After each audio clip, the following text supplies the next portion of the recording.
Live from the heart of America, I'm Steve Gruber, your soldier of truth. I am the tip of the spear against all invaders, foreign and domestic. Ready to fight for you from the foxhole of freedom. And remember, my friends, to think while it's still legal. This is the Steve Gruber Show. Hey, here are three big things you need to know for this hour. Number one, America is not supposed to negotiate with terrorists, but apparently the Biden administration is offering $6 billion to Iran to let 5 U.S. prisoners go. Unbelievable. Number two, Senator Rand Paul says he now has the proof that Anthony Fauci knowingly lied to Congress about the origins of COVID-19 and more. What's going to happen next? We'll find out. And number three, from one scandal to the next, and of course the biggest scandal in America, despite what the left is saying, is not anything to do with Donald Trump. But it's the millions of dollars, tens of millions of dollars that have flowed to Joe Biden, Hunter Biden, and the rest of the Biden crime family, who all seem to benefit from the family business to the tune now of $21 million. The strange thing is, there is no actual business. There is only selling the brand, which means selling access to the big guy, Joe Biden. That is all there is. It's all there ever was. The rest was just a series of distractions, hidden behind shell companies and a number of bank accounts to keep it all behind the curtain. But on Thursday, House Oversight Committee Chair James Comer dropped a major announcement on the air that he is focusing on setting subpoenas about the shady business deals, not only to Hunter Biden, who's been the focus largely so far, but to the sitting president of the United States, a subpoena, because he says they both have a lot of questions to answer for and a lot of explaining to do. Here's the giant bombshell, James Comer telling Marie Bartiromo that he intends to subpoena both Hunter and, yes, the sitting president. Listen in. Congressman, are you going to present this with Joe Biden and ask for answers? Are you going to subpoena Hunter Biden? They had Don Jr. under oath during the Trump administration, and they asked him all sorts of questions about what we understood at the end of the day to be a lie about Russia collusion. Yeah, this is always going to end with the Bidens coming in front of the committee.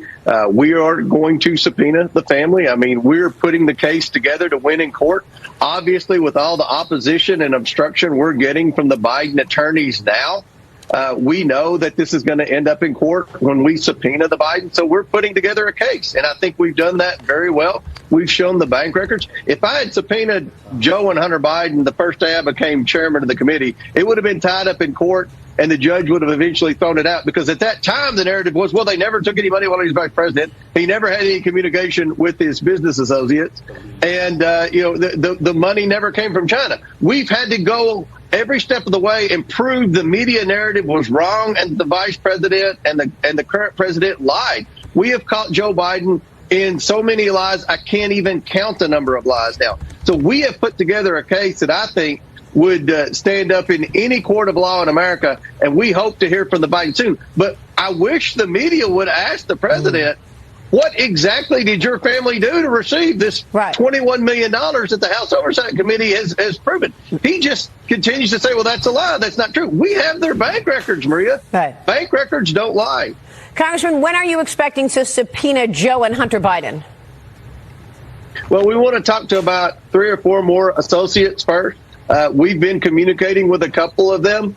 We're trying to bring them in just like we did Devin Archer for a transcribed interview. If they don't come in voluntarily, then they'll be subpoenaed. Yeah, we have the bank records, Maria. It's all right here. And again, what was the business? Shady business, dirty business, monkey business. I mean, that's even more stunning than the relentless pursuit of the former President Donald Trump by Democrats. It seems that Comer has the goods. He's got the receipts, and no matter what Joe Biden says, the numbers and the records are now there for all to see, right? But the biggest comment of the week, reminding you, Joe Biden slamming Peter Doocy for asking such a thing. Here it is. There's this testimony now where one of your son's former business associates is claiming that you were on speakerphone a lot with them, talking business. Is that what? I never talk business in anybody. And I knew you'd have a lousy question. Well, why is that a lousy question?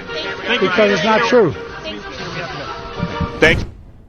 Thank you, Mr. President. They shuffle him off. Keep denying it. It'll play well in commercials come next year. Keep denying it. The records keep showing up. Everybody knows Hunter Biden's dirty. Everybody. And everybody pretty well knows so is Joe Biden. And James Comer and the Republicans are not just going to go on quietly away. They've seen the records. They've seen the transactions. They've got the paperwork. They've seen Hunter's laptop.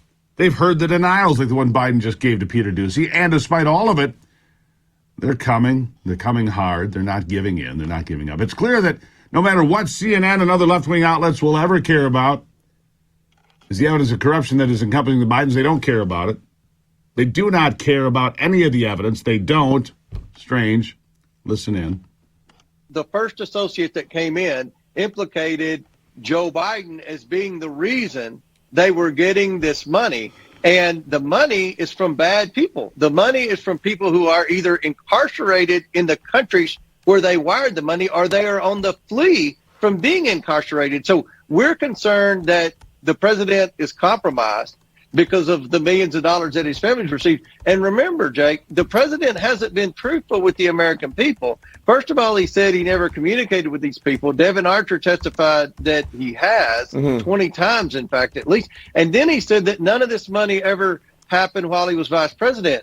We didn't know this at the beginning of the investigation, but what we know now is the overwhelming majority of the wire transfers happened while Joe Biden was vice president, and they happened days after he left those countries with foreign aid checks or talking about foreign aid. So there is a pattern here that should concern every American with respect to corruption in the White House.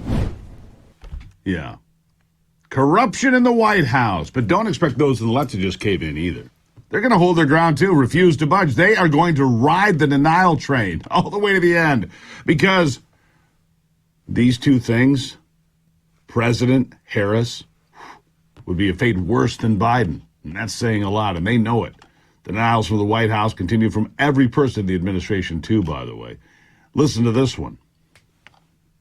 Look, he knows Peter. He knows Peter's not going to ask some softball question about, how his vacation was. He knows who Peter is, and he answered that question. And I don't know what it's going to take. He didn't answer whether or not he was on speakerphone in those meetings, John. He just said, I never talked business to anybody. The question was about business, and he answered it consistently with what he said so many times before. He's been very consistent that he wasn't talking business. But the question is, was he allowing his presence, on speakerphone to speak volumes? Was he allowing that presence to say, this is my son, he has access to me, while he's talking to Ukrainian businessmen, Chinese businessmen, Russian businessmen, after the invasion of Crimea, as Katie Pavlich just pointed out?